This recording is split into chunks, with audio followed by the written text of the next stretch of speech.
அனைவருக்குமே வணக்கம். சற்று முன் கிடைத்திருக்கக்கூடிய ஒரு மிக மிக முக்கியமான செய்தி ஒன்று வெளியாகி உள்ளது. சற்று முன் திமுகவின் முக்கிய புள்ளி திடீர் ராஜினாமா, அதிர்ச்சியில் முதல்வர் ஸ்டாலின், இது மாதிரி பார்த்தீங்கன்னா செய்திகள் வெளியே இருக்கு.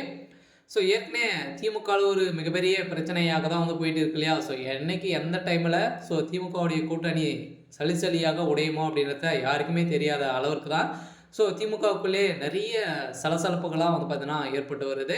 இப்போ திடீர்னு பார்த்தீங்கன்னா சமீப காலத்தில் திமுக சேர்ந்த அமைச்சர், மூத்த அமைச்சராக இருக்கக்கூடிய அமைச்சர் துரைமுருகனுடைய வீட்டில் நடந்த ரைடியால் அவருக்கும் ஒரு மிகப்பெரிய மனவழியாக தான் தந்திருக்கக்கூடிய நிலையில் இப்போ அதிரடியாக திமுகவிலிருந்து பார்த்தீங்கன்னா அமைச்சர் துரைமுருகன் அவர்களும் நீக்க போகிறதாக செய்தி வெளியேறிச்சு. இதை தொடர்ந்து திமுகவுடைய எம்பி ஒரு முக்கிய புள்ளி பார்த்தீங்கன்னா இப்போ ராஜினாமா செய்ததாக ஒரு செய்தி வெளியே இருக்குது. ஸோ இதை பற்றி இந்த வீடியோவில் பார்க்கலாம். ஸோ அதுக்கு முன்னாடி நம்ம சேனலுக்கு இப்போ தான் நீங்கள் முதல் முறையாக வந்திருக்கீங்க அப்படின்னா மறக்காமல் நம்மளுடைய சேனலை சப்ஸ்கிரைப் பண்ணி சப்போர்ட் பண்ணுங்கள். ஸோ வாங்க வீடியோக்குள்ளே போகலாம். ஸோ பார்த்தீங்கன்னா திமுகவுடைய முக்கிய புள்ளியாக பார்த்தீங்கன்னா வேல்முருகன் காங்கிரஸுடைய தலைவர் வேல்முருகன் அவர்கள் இருக்கார். அவர் பார்த்தீங்கன்னா இப்போ திடீர்னு ராஜினாமா செய்ய போகிறதாக செய்தி வெளியே இருக்குது. அதனால் அங்கும் பார்த்தீங்கன்னா இடைத்தேர்தல் நடத்த போகிறதாக, மீண்டும் இடைத்தேர்தல் நடத்த போகிறதாக ஒரு செய்தி வெளியே இருக்கக்கூடிய நிலையில் தான்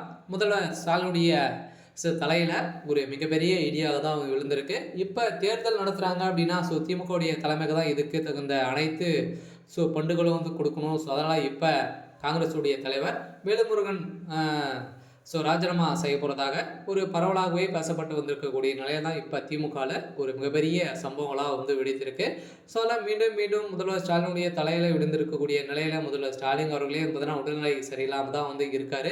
இதை தொடர்ந்து இப்போ மருத்துவமனையில் இருந்தே பார்த்தீங்கன்னா இந்த செய்தி கிடைத்தவே மீண்டும் அவருக்கு மாரடைப்பு ஏற்பட்டதாக செய்தி வெளியே இருக்குது. இருந்தாலும் இப்போ திமுகவுடைய முக்கிய புள்ளி ராஜினாமா செய்திருக்காரு. இன்னும் அங்கு இடைத்தேர்தல் நடத்தப்படுவதாக செய்தி வெளியே இருக்குது. இருந்தாலும் திமுகவை சேர்ந்த முக்கிய அமைச்சர்கள்லாம் பார்த்தீங்கன்னா ஏற்கனவே செந்தில் பாலாஜி அவர்களும் மீண்டும் ஒரு 4-5 நாட்களே பார்த்தீங்கன்னா மீண்டும் புலசரிக்கு போக போகிறாரு. அவருடைய பதவியும் காலியாக தான் இருக்க போகுது. அதெல்லாம் நிறைய முக்கிய புள்ளிகளாக வருகின்ற சட்டமன்ற தேர்தலுக்குள்ளே கைது ஆகிறதுக்கான அனைத்து ஏற்பாடுகள் தான் பாஜகவும் எதிர்கட்சி தலைவர்களும் பார்த்தீங்கன்னா நிறைய குற்றச்சாட்டுகள் வைத்திருக்கக்கூடிய நிலையில் அனைவருமே செய்திருக்கக்கூடிய ஊழல் பட்டியல் அனைத்துமே வெளியிட்டு இப்போ அமலாக்கத்துறையால் கைது செய்யப்படக்கூடிய ஊழல் வழக்கில் சிக்கக்கூடிய அனைவருமே கூடிய 2026 அனைவருமே கைது செய்யப்படுவாங்க அப்படின்ற மாதிரி தான் நீதிமன்றம் தீர்ப்பு வழங்கியிருக்காங்க. அதெல்லாம் முக்கிய புள்ளிகளாக சிக்க போகிறாங்க. அதனால் திமுகவின் முக்கிய புள்ளியாக எம்பியாக இருக்கக்கூடிய வேல்முருகன் அவர்கள் பார்த்தீங்கன்னா இப்போ திடீர்னு ராஜினாமா செய்ய போகிறதாக செய்தி வெளியாக இருக்குது. சரி, ஓகே, எனக்கான அப்டேட் இதுதான். மறக்காமல் நம்மளுடைய சேனலை சப்ஸ்கிரைப் பண்ணிக்கோங்க. தேங்க்யூ.